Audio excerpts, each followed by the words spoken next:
vamos a hablar de dos cosas principalmente. Los procesos liquidatorios de las empresas promotoras de salud y las entidades que desde estas características se encuentran vigentes y con algunas circunstancias que la ciudadanía merece conocer. Lo primero, en el día de ayer me reuní con los presidentes de todas las entidades que administran planes de beneficios en salud en el país, incluyendo las 30 EPS que hoy están administrando recursos públicos para garantizar protección y atención a sus afiliados, en teoría. La convocatoria surgió a partir de una iniciativa compartida con el Ministerio, concretamente a partir del Viceministerio de Salud Pública, donde se puso en evidencia cómo una población vulnerable, que en teoría se encuentra protegida por estar afiliada a las entidades promotoras de salud, hoy no está ni protegida ni asegurada. Y por eso dimos a conocer las cifras preocupantes, pero también tristes, que demuestran que en personas que se creen protegidas bajo este esquema de aseguramiento, hoy se encuentran sin protección y sin atención. Y hablamos ayer de mortalidad materna y mortalidad perinatal. Inicio mi presentación con esa referencia respecto a lo que se hizo en el día de ayer, porque el principal rol que tienen las entidades promotoras de salud, que es garantizar la atención en salud a sus afiliados y que deberían fungir como garantes del derecho a la salud de esas personas, no lo están cumpliendo. Sin embargo, reciben recursos que son públicos para cumplir con esa obligación, que no es una acción optativa ni discrecional de parte de estas entidades, sino es su principal función, garantizar con esos recursos que son públicos, reitero, la protección para el que está sano y la atención para el que está enfermo. Sin embargo, los hechos están evidenciando que eso no es lo que está ocurriendo. Y por eso se han establecido unos criterios de permanencia para estas entidades que pasan por 3 tipos de enfoques. Uno relacionado con los componentes técnicos científicos, otros con los que resultan ser financieros y otros que se denominan jurídicos. Y cuando estos requisitos no se cumplen, la normatividad que encontró el actual Superintendente Nacional de Salud lo conmina a actuar frente a estas circunstancias de incumplimiento. Y como tal, he procedido. No he actuado con ninguna nueva norma a partir de actuaciones que al respecto se hubiesen hecho desde el 7 de agosto del presente año. Todas mis actuaciones como Superintendente Nacional de Salud han sido utilizando el arsenal normativo que debo utilizar frente a actuaciones que he evidenciado no pueden continuar. Y todo ello en protección de un derecho, el derecho fundamental a la salud. Y al respecto, complementando lo que dijo la ministra hace un par de minutos, vamos a empezar a revisar cifras y a aclarar verdades. Este es el proceso que indica cuál es la foto de las EPS en liquidación. En el margen izquierdo de esa imagen que ustedes ven, se resume que en este momento se encuentran en intervención 11 de estas entidades. Hay 4 liquidadas formalmente en procesos finalizados de procesos liquidatorios y una generó liquidación voluntaria. Obviamente, cuando hablamos de las 11, son intervenciones para liquidar. Y allí ustedes ven un listado de entidades con unas variables que merecen ser conocidas. Las que aparecen en negro son las que se decretaron en liquidación antes de mi llegada. Y ustedes encuentran que la primera de ellas aparece referenciada como Saludcoop, y ustedes ven en el extremo derecho cuándo se tomó la decisión. 24 de noviembre del año 2015. Y de ahí en adelante empiezan a enlistarse las siguientes que voy a mencionar: Manesca, Café Salud, Confacor, Salud Vida, MD Salud, Cruz Blanca, Confacundi, Confamiliar Cartagena, Ambuc, que es Barrios Unidos de Quibdó, Confamiliar Nariño, que obedeció a un retiro voluntario, Comparta, Comeva y Medimás. En el año 2022, antes de nuestra llegada a la superintendencia, se decretaron los procesos liquidatorios de Comeva el 25 de enero de este año y el de Medimás el 8 de marzo. En rojo, ustedes ven ahí cuáles son las dos entidades a las cuales les decreté la liquidación durante mi periodo, que no llega al mes de permanencia en la entidad. Confamiliar Huila, el pasado 26 de agosto, y Convida, la semana inmediatamente anterior. Yo no llegué a acabar las GPS. Yo no llegué a liquidarlas. Antes de mi llegada ya habían las que están allí listadas en procesos liquidatorios. Ellas se vienen liquidando solas porque incumplen los parámetros de obligatorio cumplimiento para permanecer ofreciendo lo que se ha evidenciado no han podido cumplir. Y entonces vamos a hacer un análisis. ¿Cuáles han sido las razones para haber tomado esas decisiones y que yo también tuve en cuenta para tomar la decisión que tomé frente a Confahuila y frente a Convida?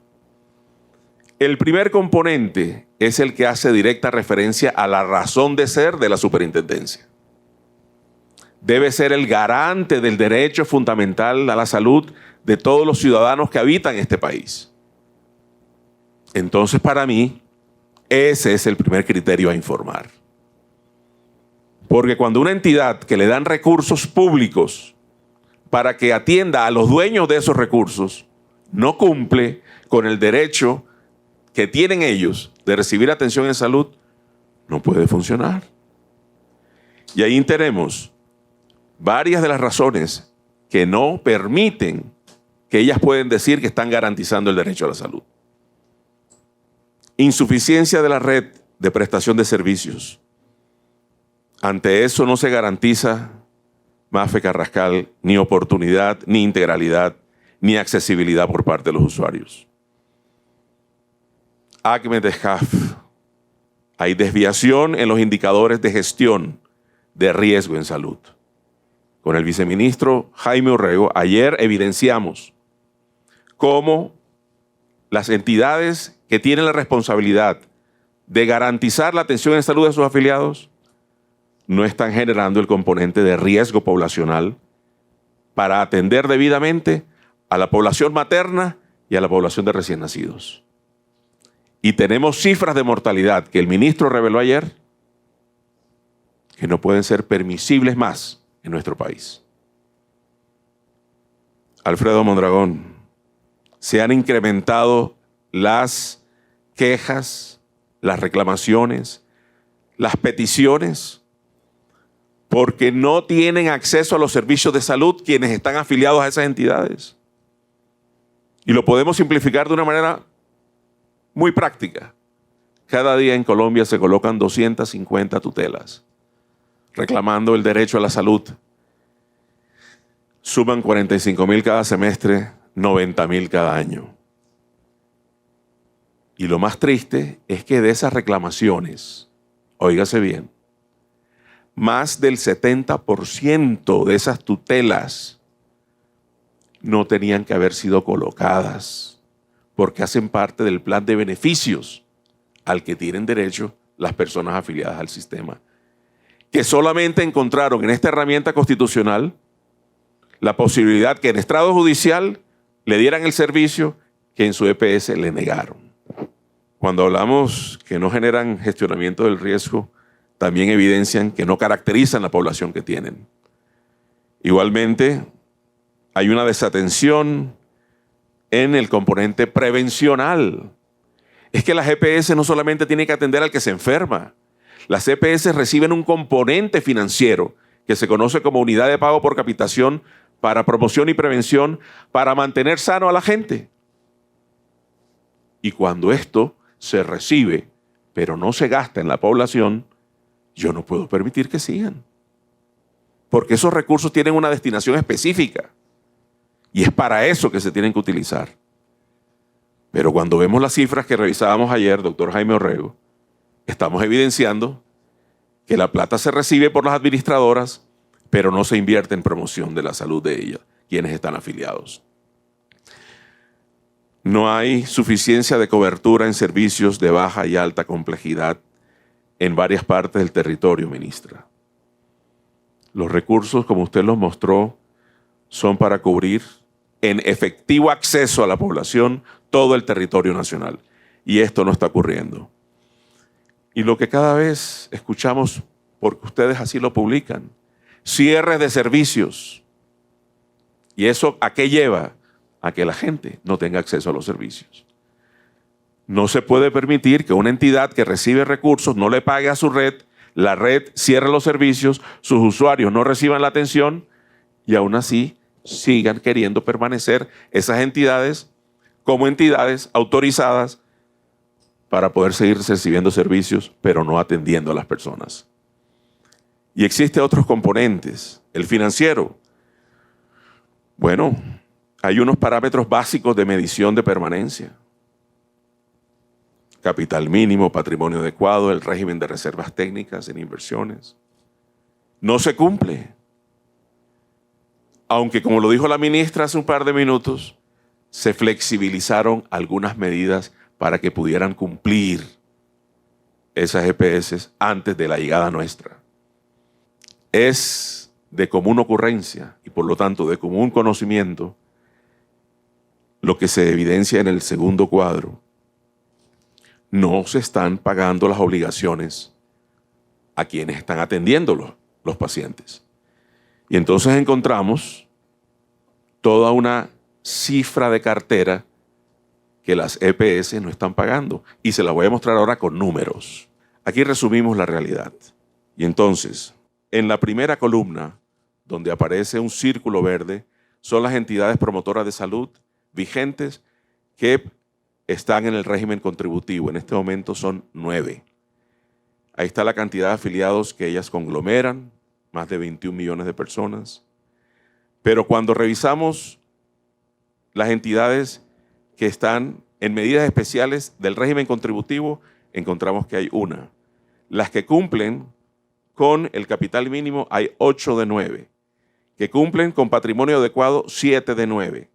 Y que cumplen con el régimen de inversiones, 3 de 9. ¿Y cuántos son las cuentas por pagar? Casi 10 billones de pesos.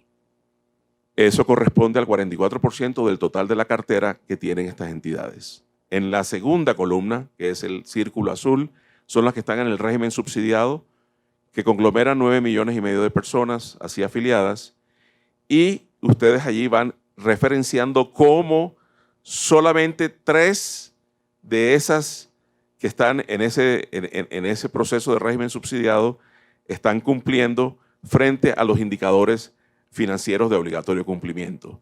Y así encontramos unas que prestan tanto el contributivo como el subsidiado, y allí, en lo que tiene que ver con incumplimiento, tenemos lo que ustedes allí ven reflejado, donde a pesar de haberse flexibilizado algunos parámetros de medición para que pudieran cumplir, no lo han hecho. Y así tenemos las EPSI, que son las indígenas, y las adaptadas, que son 2 empresas públicas de Medellín y Ferrocarriles Nacionales. Lo importante es, en lo que le voy a mostrar ahora, para dónde van. En este momento hay 10 entidades en condiciones de medida de vigilancia especial. Las deudas que conglomeran estas entidades superan los 4 billones de pesos, están casi en los 5 billones y tienen casi 8 millones de afiliados. Es decir, 8 millones de afiliados en Colombia están en entidades que están bajo vigilancia especial.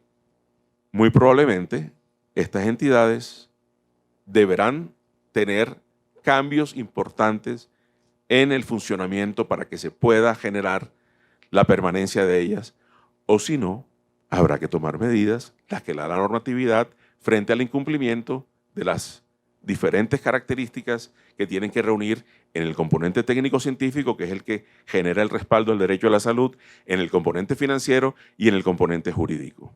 Y aquí está el cuadro que dice más que las palabras.